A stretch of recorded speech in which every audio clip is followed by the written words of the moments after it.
Good morning, students. Students, today we are going to start our fourth chapter of business studies, which is business services.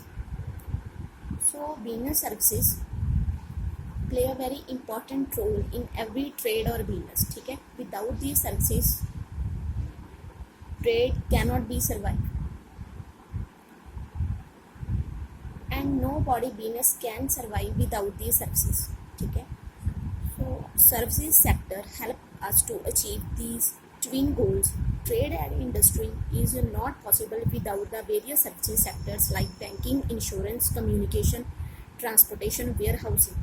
ठीक है? So these are the examples of business services. ਜਿਹੜੇ ਕਿ ਇਹ ਕੁਝ services ਨੇ ਜੋ ਕਿ help ਕਰਦੀਆਂ ਨੇ ਟ੍ਰੇਡ ਨੂੰ ਬਿਜ਼ਨਸ ਨੂੰ ਸਮੂਥ ਔਰ ਰਨਿੰਗ ਅਪ ਬਣਾਉਣ ਦੇ ਲਈ।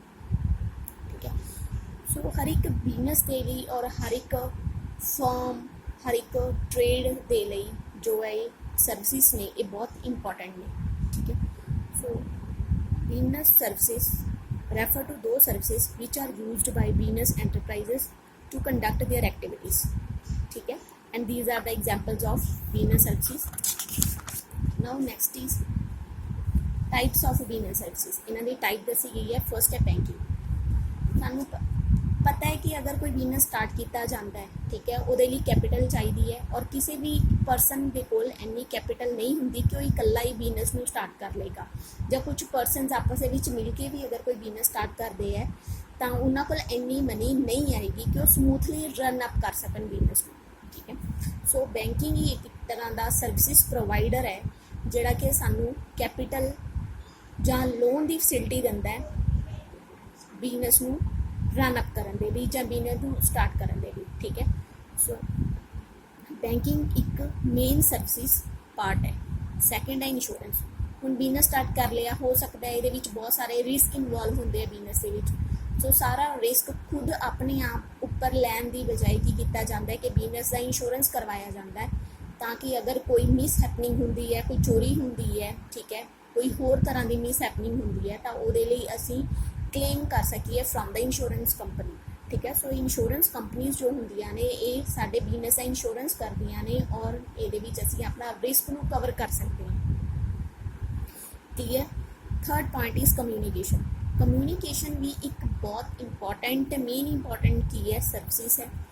Communication is needed to educate the consumer और potential user about the availability and utility of the product. हुण कोई बिजनेस स्टार्ट किया हुआ है, ਉਹਦੇ ਵਿੱਚ फाइनल ਜਾਂ फिनिश्ड प्रोडक्ट्स असी बना रहे हैं, आउटपुट बन रही है। ठीक है?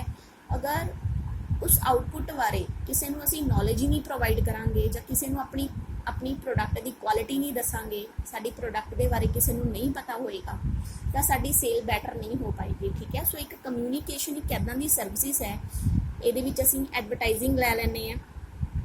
ठीक है? कुछ तरह के असी अपनी प्रोडक्ट के बारे कोई एग्जीबिशनस ला सकते हैं। ठीक है? सो अपनी प्रोडक्ट की सेल नूं इनक्रीज़ किवें कीता जाए वो कम्यूनीकेट के थ्रू ही हो पाएगा। नहीं तो साडी प्रोडक्ट बारे अगर किसी को कोई नॉलेज ही नहीं होएगी, जिवें कि असी एड्स देखते हैं कई प्रोडक्ट दियाँ। ठीक है? अगर सानू वो एड्स बारे उस प्रोडक्ट बारे सानू कुछ पता चलता है फिर असी मार्केट के विच जाके उन्होंने परचेज करते हैं। ठीक है? सो मैं कम्यूनीकेट भी एक इदां दी सर्विसिज है कि जिहदे बिना बिजनेस नूं समूथ नहीं रखा जा सकता। ठीक है? ट्रांसपोर्टेशन हुण ये तो नहीं है कि अगर बिजनेस स्टार्ट हो गया वो सिर्फ एक एरिया दे विच ही अपनी प्रोडक्ट नूं सेल करेगा। So through transportation we can send the product from one place to another place, दूसरी जगह जाएगा और उत्थे जाके भी जिथे प्रोडक्ट की सेल ज़्यादा होएगी जां डिमांड ज़्यादा होएगी उत्थे प्रोडक्ट नूं सैल किया जाएगा। ठीक है? ट्रांसपोर्टेशन के थ्रू भी असी की कर सकते हैं कि जिमें इंपोर्ट एक्सपोर्ट भी होंदा है तो ट्रांसपोर्टेशन के थ्रू होंदा है। ट्रांसपोर्टेशन भी एक बैटर सर्विसिज है जिहड़ी कि प्रोवाइड करती है बिजनेस नूं समूथ करन लई। नैक्सट है वेयर हाउसिंग। हुण फॉर्म दे विच ये तां है नहीं है कि असी सिर्फ एक यूनिट परचेज करांगे या 10 कर लैंदे हां। ठीक है? सो काफ़ी सारिया यूनिट्स प्रोड्यूस कीतियां जांदियां ने। हुण प्रोड्यूस कीतियां होईयां जो यूनिट्स हुंदियां ने, जो प्रोडक्ट हुंदी है वो एकदम भी सेल नहीं हुंदी। सो उन्हां नूं पूरी केयर दे नाल रखण दे लई सानूं की चाहिए? Warehouse. अगर साडे कोल वेयर हाउस होणगे तो प्रोडक्ट नूं ਬੈਟਰ ਕੰਡੀਸ਼ਨ ਦੇ ਵਿੱਚ ਰੱਖਿਆ ਜਾਏਗਾ ਔਰ ਜਦੋਂ ਉਹਦੀ ਡਿਮਾਂਡ ਹੋਏਗੀ ਤਾਂ ਮਾਰਕੀਟ ਦੇ ਵਿੱਚ ਉਸ ਸਟਾਕ ਨੂੰ ਲਿਆ ਕੇ ਉਹਨੂੰ ਸੇਲ ਕੀਤਾ ਜਾਏਗਾ। Is it clear? ਠੀਕ ਹੈ। ਸੋ these are the services part of the business. Now first we will discuss about banking. Banking play a very important role in the economic development of a nation. The Banking Regulation Act 1949 defines the term of banking as the acceptance for the purpose of lending or the investment of deposit of money from the public, repayable on demand or otherwise and withdrawable by check, draft, other or otherwise। ठीक है, सानू पता है कि ਅਸੀਂ bank ਦੇ ਵਿੱਚ bank ਕੀ ਸਾਨੂੰ ਸਰਵਿਸਿਜ਼ ਪ੍ਰੋਵਾਈਡ ਕਰਦਾ ਹੈ। ਬੈਂਕਿੰਗ ਦੇ ਵਿੱਚ ਅਸੀਂ ਆਪਣੀ ਮਨੀ ਡਿਪੋਜ਼ਿਟ ਕਰਾਉਂਦੇ ਹਾਂ, ਬੈਂਕਿੰਗ ਸਾਨੂੰ ਲੋਨ ਦੀ ਫੈਸਿਲਿਟੀ ਦਿੰਦਾ ਹੈ। ਠੀਕ ਹੈ, ਬੈਂਕ ਦੇ ਵਿੱਚ ਡਰਾਫਟ, ਚੈੱਕ ਵਗੈਰਾ ਦੀ ਸਾਰੀ ਫੈਸਿਲਿਟੀਜ਼ ਹੁੰਦੀਆਂ ਨੇ। ਸੋ ਜਿਹਦੇ ਬੈਂਕਿੰਗ ਐਵਰੀ ਪਰਸਨਸ ਦੇ ਲਈ ਵੀ ਅੱਜ ਦੇ ਟਾਈਮ ਦੇ ਵਿੱਚ ਇੰਪੋਰਟੈਂਟ ਹੈ ਔਰ ਬਿਜ਼ਨਸਮੈਨ ਦੇ ਲਈ ਵੀ ਇਹ ਬਹੁਤ ਇੰਪੋਰਟੈਂਟ ਰੋਲ ਪਲੇ ਕਰਦਾ ਹੈ। ਈਜ਼ਲੀ ਲੋਨ ਅਵੇਲੇਬਲ ਕਰਾਉਂਦਾ ਹੈ। ਠੀਕ ਹੈ, ਈਜ਼ਲੀ ਸਾਨੂੰ ਕ੍ਰੈਡੀਟਰ ਫੈਸਿਲਿਟੀ ਪ੍ਰੋਵਾਈਡ ਕਰਦਾ ਹੈ। ਆਪਣੇ ਬਿਹਾਫ ਦੇ ਉੱਤੇ ਜੋ ਹੈ ਅਸੀਂ ਈਜ਼ਲੀ ਆਪਣੇ ਕਲਾਇੰਟਸ ਦੇ ਨਾਲ, ਦੂਸਰੀਆਂ ਪਾਰਟੀਜ਼ ਦੇ ਨਾਲ, ਦੂਸਰੀ ਫਰਮਸ ਦੇ ਨਾਲ ਈਜ਼ਲੀ ਡੀਲਿੰਗ ਕਰ ਸਕਦੇ ਹਾਂ ਥਰੂ ਬੈਂਕਿੰਗ। ਠੀਕ ਹੈ, ਸੋ ਇਹਦੇ ਵਿੱਚ ਕੁਝ ਫੀਚਰਸ ਦੱਸੇ ਗਏ ਕਿ there should be acceptance of deposit ਕਰਦਾ ਹੈ। The deposit should be received from the public ਤੋਂ ਰਿਸੀਵਡ ਲਈਆਂ ਜਾਂਦੀਆਂ ਨੇ ਮਨੀ, ਪਬਲਿਕ ਡਿਪੋਜ਼ਿਟ ਕਰਾਉਂਦੀ ਹੈ ਬੈਂਕ ਦੇ ਵਿੱਚ। The deposit should be repayable on a demand or the expiry of a term or after a specified period। ठीक है, अगर किसी ਨੂੰ ਕੁਝ ਪੇਮੈਂਟ ਚਾਹੀਦੀ ਵੀ ਹੁੰਦੀ ਹੈ, ਉਹਨੂੰ ਇਹ ਨਹੀਂ ਹੈ ਕਿ ਅਗਰ ਕੋਈ ਬੈਂਕ ਜਾਂਦਾ ਤਾਂ ਉਹਨੂੰ ਮਨੀ ਨਹੀਂ ਮਿਲੇਗੀ। ਠੀਕ ਹੈ, ਮਨੀ ਵੀ ਇਹ ਰਿਪੇਬਲ ਕਰਦੀ ਹੈ according to customer need. So the purpose of the deposit should be lending or investment. Investment ਦੇ ਵਿੱਚ ਵੀ ਇਹ ਇੱਕ ਬਹੁਤ ਇੰਪੋਰਟੈਂਟ ਰੋਲ ਪਲੇ ਕਰਦੀ ਹੈ, ਕਿਉਂਕਿ ਅਗਰ ਅਸੀਂ ਮਨੀ ਬੈਂਕ ਦੇ ਵਿੱਚ ਡਿਪੋਜ਼ਿਟ ਕਰਾਉਂਦੇ ਹਾਂ ਤਾਂ ਸਾਨੂੰ ਕਈ ਤਰ੍ਹਾਂ ਦੀ ਹੋਰ ਨੌਲੇਜ ਵੀ ਮਿਲਦੀ ਹੈ ਕਿ ਅਸੀਂ ਆਪਣੀ ਮਨੀ ਨੂੰ ਕਿੱਦਾਂ ਹੋਰ ਇਨਕਰੀਜ਼ ਕਰ ਸਕਦੇ ਹਾਂ। ਕੀ ਮੈਥਡਸ ਨੇ ਜਿਨ੍ਹਾਂ ਦੇ ਨਾਲ ਅਸੀਂ ਆਪਣੀ ਮਨੀ ਨੂੰ ਹੋਰ ਇਨਵੈਸਟ ਕਰ ਸਕਦੇ ਹਾਂ। ਠੀਕ ਹੈ, ਆਪਣੀ ਜੋ ਮਨੀ ਹੈ ਉਹਨੂੰ ਇਨਕਰੀਜ਼ ਕਰ ਸਕਦੇ ਹਾਂ। ਔਰ ਇਹ ਕੈਪੀਟਲ ਔਰ ਫਾਈਨਾਂਸ ਵੀ ਪ੍ਰੋਵਾਈਡ ਕਰਾਉਂਦਾ ਹੈ ਬਿਜ਼ਨਸ ਦੇ ਲਈ, ਤਾਂ ਕਿ ਈਜ਼ਲੀ ਜੋ ਹੈ ਬਿਜ਼ਨਸ ਚੱਲ ਸਕੇ। नेक्स्ट है टाइप्स ऑफ बैंक अकाउंट। ठीक है, बैंक अकाउंट के टाइप्स की है। फर्स्ट है saving account, current account, fixed deposit account, recurring deposit account and multiple option deposit account. ठीक है, first is saving account. Saving account सानू पता है it's a very important account which is operated by the commercial bank to promote the habits of the saving among the peoples. ठीक है, सानू पता है कि अगर साडे कोल कोई मनी सेव हुंदी है, मनी ਅਸੀਂ ਉਹ ਮਨੀ ਆਪਣੀ ਕੀ ਕਰਦੇ ਆ ਬੈਂਕ ਦੇ ਵਿੱਚ ਜਾ ਕੇ ਡਿਪੋਜ਼ਿਟ ਕਰਾ ਦਿੰਦੇ ਹਾਂ। ਠੀਕ ਹੈ,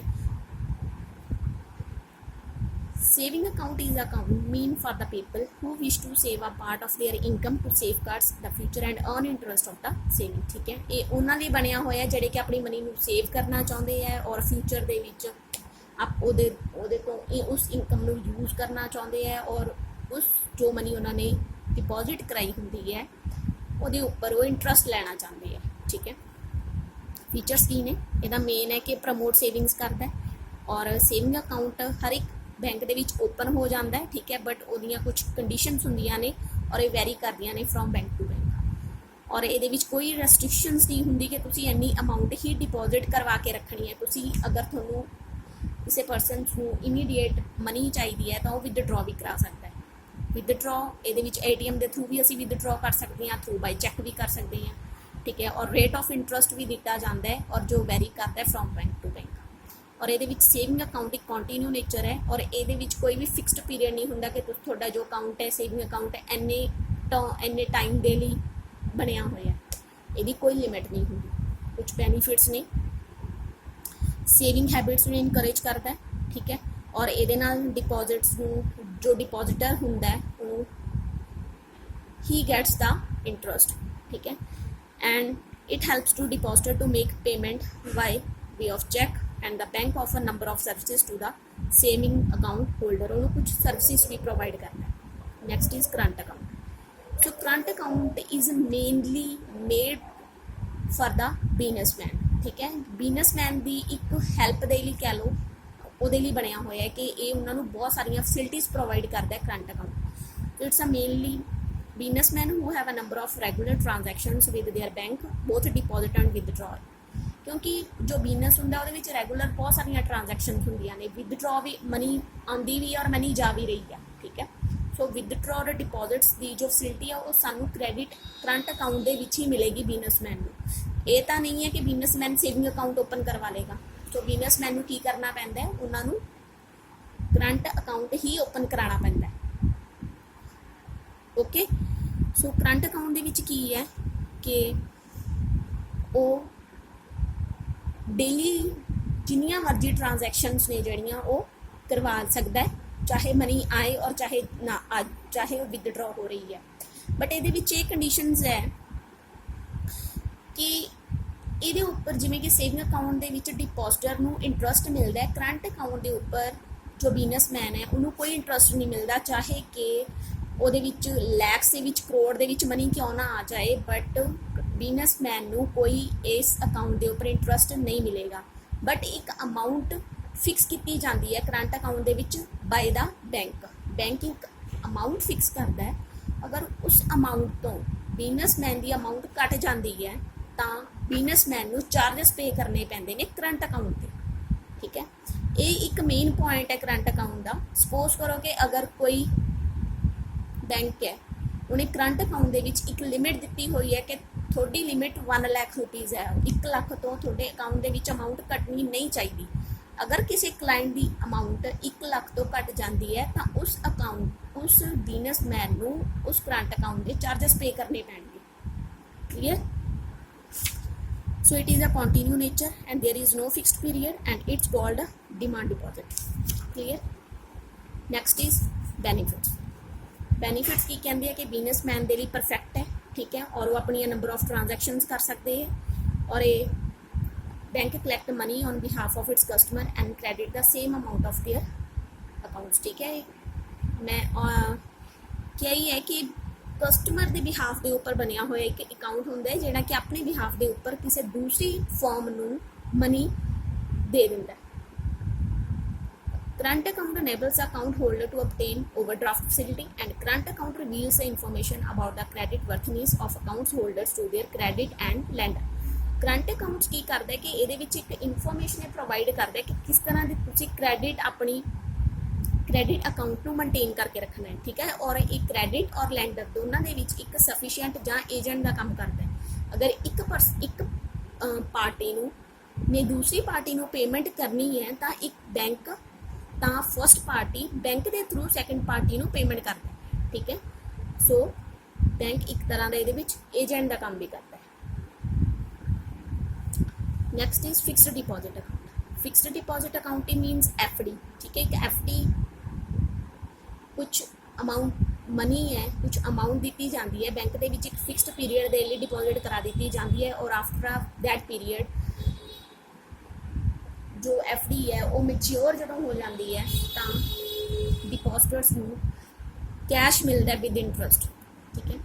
सो ये की होंगे कि it's a deposit with the bank for a fixed period of time, and it's ये फिक्सड पीरियड के लिए की जाती है। Fixed period 15 days to 10 year होंगे, ठीक है। एक हाई रेट ऑफ इंटरस्ट ये दिता जाता है, और बट अगर फिक्सड पीरियड तो पहला मैच्योरिटी डेट तो पहला एफडी तो पिछों डिपॉजिटर मनी लैंदा है तो बैंक की करता है कि उन्ना रेट ऑफ इंटरस्ट नू कट करके, ठीक है, उन्नी अमाउंट फिर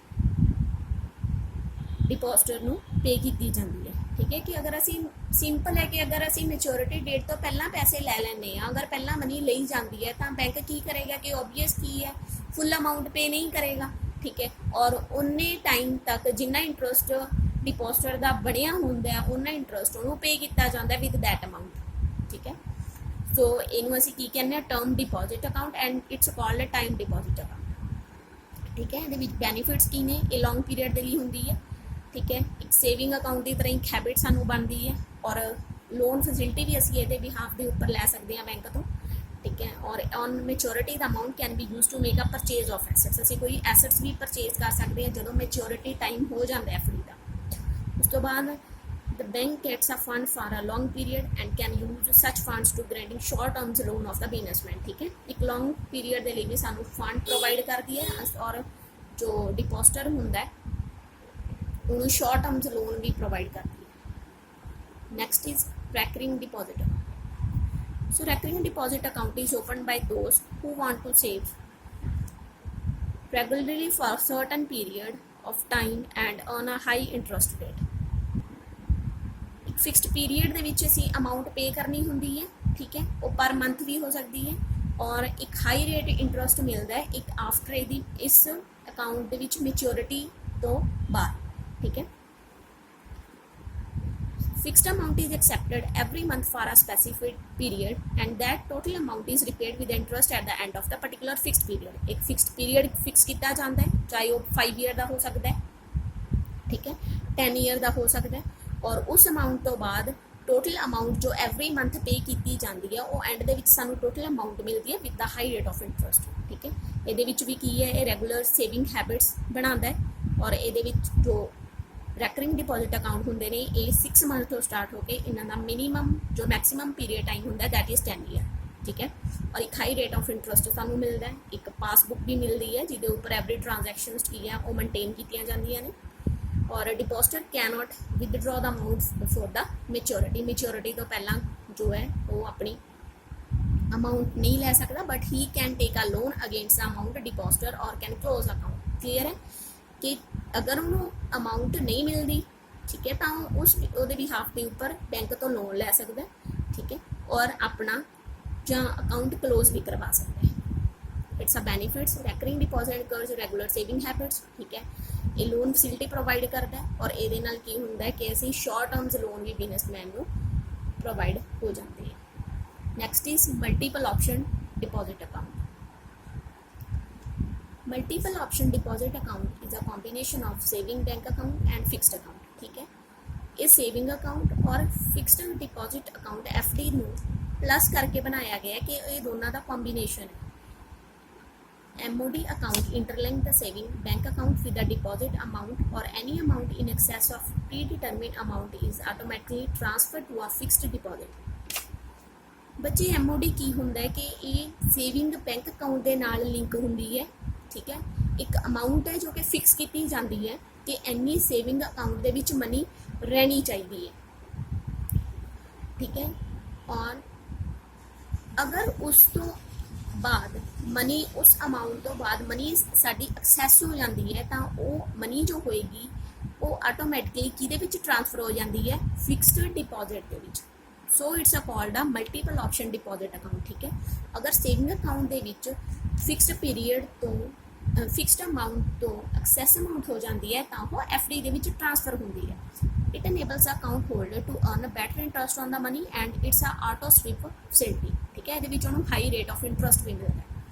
सो ये फस्ट पॉइंट के उन्होंने यही क्लीयर किया कि अगर एक्सट्रा मनी होएगी वो ऑटोमैटिक FD के ट्रांसफर हो जाती है, ठीक है, और ये की है automatically converted into fixed deposit account and the account holder will start earning normal FD return on that part of money और वो FD के उपर उन्होंने नॉर्मल जो बैंक ने FD के उपर जो रेट फिक्स किया होंगे उस अकाउंट होल्डर को उस रेट पर इंटरस्ट मिलना स्टार्ट हो जाता है। सेविंग अकाउंट के उपर भी इंटरस्ट मिलता है प्लस FD के उपर भी इंटरस्ट मिलता है। So it's a called a combination account. Next is if the account holder wants to withdraw money through the ATM और cheque more than the amount lying in cash in the bank account, ठीक है। अगर उन्हें उसको suppose करो कि depositor amount में withdraw करना चाहता है वो सेविंग अकाउंट के जिन्नी मनी होंगी है उस तो बाद वो विदड्रॉ कराना चाहता है तो FD के विचों FD ब्रोकन होएगी, ठीक है, और उस FD के नाल उन्होंने अपनी अमाउंट है जी जिन्नी उन्हें